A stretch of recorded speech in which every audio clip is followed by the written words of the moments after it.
C'est avec plaisir que le forum s'associe avec ODELPA, qui est un pilier, un membre important du forum, qui assure la coordination des activités du forum, pour dire premièrement félicitations à toute l'équipe d'ODELPA et à l'équipe de NHCR qui a financé et l'ONU-SIDA qui a supporté cette activité depuis pratiquement plusieurs mois jusqu'à cette dernière session, pour leur dire merci pour ce travail spectaculaire et félicitations.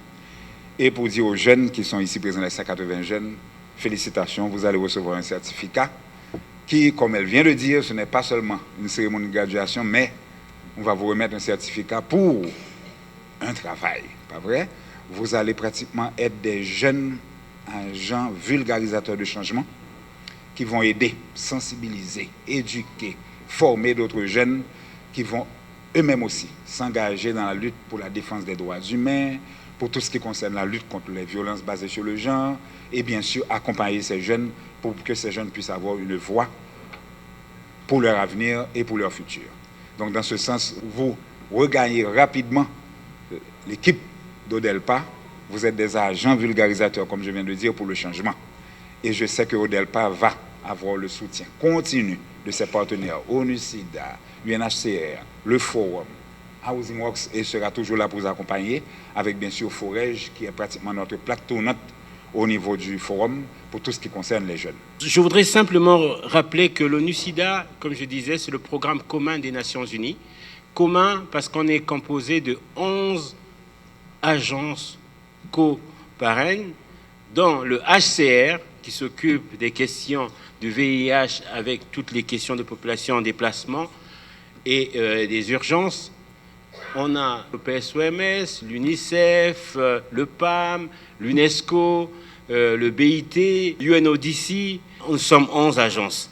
Et donc, pourquoi l'ONU-SIDA s'intéresse dans ce cas particulier? D'abord, dans le contexte d'Haïti, où on voit bien qu'avec la situation difficile, notamment dans la zone métropolitaine de Port-au-Prince, avec un nombre élevé de déplacés qui affecte beaucoup plus les groupes vulnérables, dont les jeunes, les femmes, les personnes avec handicap, mais également les personnes vivant avec le VIH, on pense que c'est important de soutenir toutes les activités liées à l'autonomisation économique, qui peuvent être un levier puissant dans la lutte contre le VIH d'une part, mais également un levier puissant dans la lutte contre les violences basées sur le genre. Pourquoi sur le VIH? Parce que le fait, dans la négociation du sexe, le fait d'avoir un statut économique rend plus fort les individus, en particulier les femmes, à négocier des relations sexuelles plus sûres, notamment en utilisant les préservatifs. Ça permet également l'accès aux soins. Un revenu stable facilite l'accès aux soins de santé, y compris les traitements antirétroviraux. En Haïti, les ARV sont gratuits, la plupart des tests sont gratuits, mais on sait aussi que parfois pour aller à un centre de santé, il faut utiliser un transport qui peut être payant. Donc tout ça, ça allège ces barrières.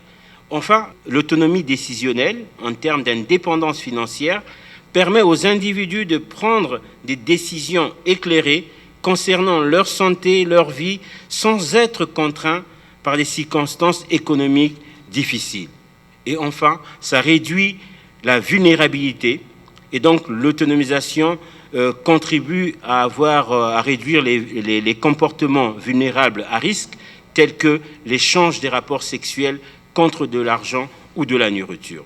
C'est avec une immense fierté et une immense joie que je me tiens devant vous au nom du Haut Commissariat des Nations Unies pour les réfugiés aujourd'hui pour célébrer les réalisations remarquables de 180 jeunes qui ont terminé avec succès leur session de formation dans les domaines des droits de la personne, de la prévention et de la réponse à la violence basée sur le genre, des petites et moyennes entreprises et de l'utilisation des médias sociaux dans les affaires grâce aux efforts consentis malgré les circonstances actuelles par l'Organisation de développement et de lutte contre la pauvreté, ODELPA. La cérémonie de ce matin est le fruit d'un effort conjoint du HCR et de l'ONU-SIDA au niveau régional et pays mis en œuvre sous le label de protection à base communautaire. Ce mécanisme qui vise à réduire la violence communautaire avec un accent particulier sur la violence basée sur le genre entend transformer les populations affectées, les victimes potentielles et surtout les personnes vulnérables en acteurs de promotion des droits humains tout en les dotant de compétences et d'outils techniques leur permettant de surmonter les difficultés financières engendrées par les crises. Chers récipiendaires, aujourd'hui marque une étape importante. C'est avec une immense gratitude et une grande fierté que je prends la parole aujourd'hui à l'occasion de cette cérémonie remise de certificats. Tout d'abord, je tiens à exprimer mes sincères remerciements à nos formateurs et intervenants. Grâce à votre expertise et votre patience, votre dévouement, nous avons eu l'opportunité de développer des compétences et d'élargir nos horizons. Vous nous avez transmis des connaissances essentielles de des domaines tels que la lutte contre les violences basées sur le genre, dit VBG, la communication efficace, l'entrepreneuriat, le microcrédit et même la fabrication des produits indispensables comme les liquides et les désinfectants. Ces apprentissages sont de véritables outils pour améliorer nos vies et transformer nos communautés. Je tiens également à remercier nos partenaires et soutiens, en particulier l'Organisation de développement et de lutte contre la pauvreté, ODELPA, l'institution organisatrice de ce vaste programme. Elle nous a reçus comme faisant partie depuis des années de cette grande famille. Félicitations et succès continu à toute l'équipe d'ODELPA.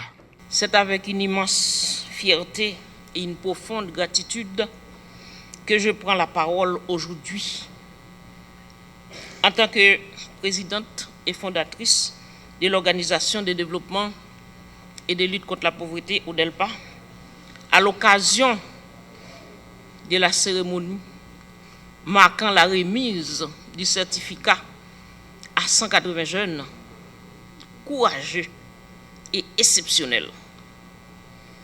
Depuis mars 2023, ce projet que nous portons avec le soutien indéfectible du Forum de la société civile, du Programme commun des Nations Unies sur le sida, ONU-SIDA, et du Haut Commissariat des Nations Unies pour les réfugiés UNHCR, s'inscrit dans une vision claire.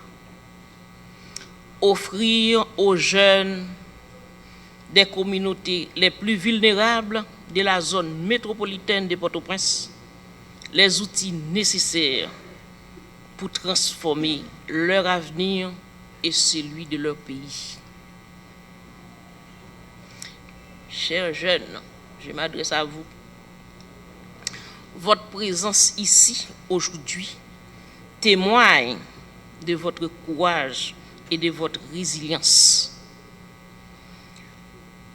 Vous avez surmonté d'innombrables défis, notamment des conditions sociales et sécuritaires difficiles pour vivre, pour venir suivre ces formations.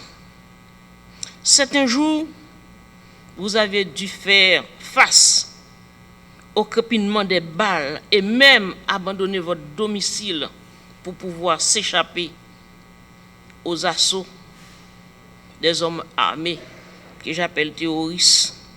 En dépit de tout, vous avez gardé un œil et une oreille attentive sur ces formations.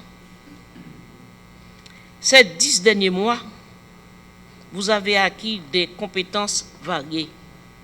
Droits humains, prévention des violences basées sur les genres, VBG, techniques de fabrication de produits essentiels, microcrédit, communication sur les réseaux sociaux, élaboration de plans d'affaires et bien d'autres. Votre détermination est une inspiration. Vous êtes maintenant mieux équipés pour devenir des leaders et des agents de changement dans vos communautés. Vos témoignages sont la preuve que même face aux grands obstacles, l'espoir peut éclore et les rêves peuvent se réaliser. Aux partenaires, IGP, Projet Dreams, Forum de la société civile, ONU-SIDA et UNHCR, votre soutien financier et moral a été la clé de cette réussite. Grâce à vous, non seulement 180 jeunes reçoivent aujourd'hui un certificat sur les 340 formés en moins de 2 ans, mais au moment où je vous parle, 50 d'entre eux ont pu lancer les propres petites entreprises. Au cours de cette semaine, c'est 87 autres qui vont recevoir leur cachet pour se propulser dans le monde de l'entrepreneuriat.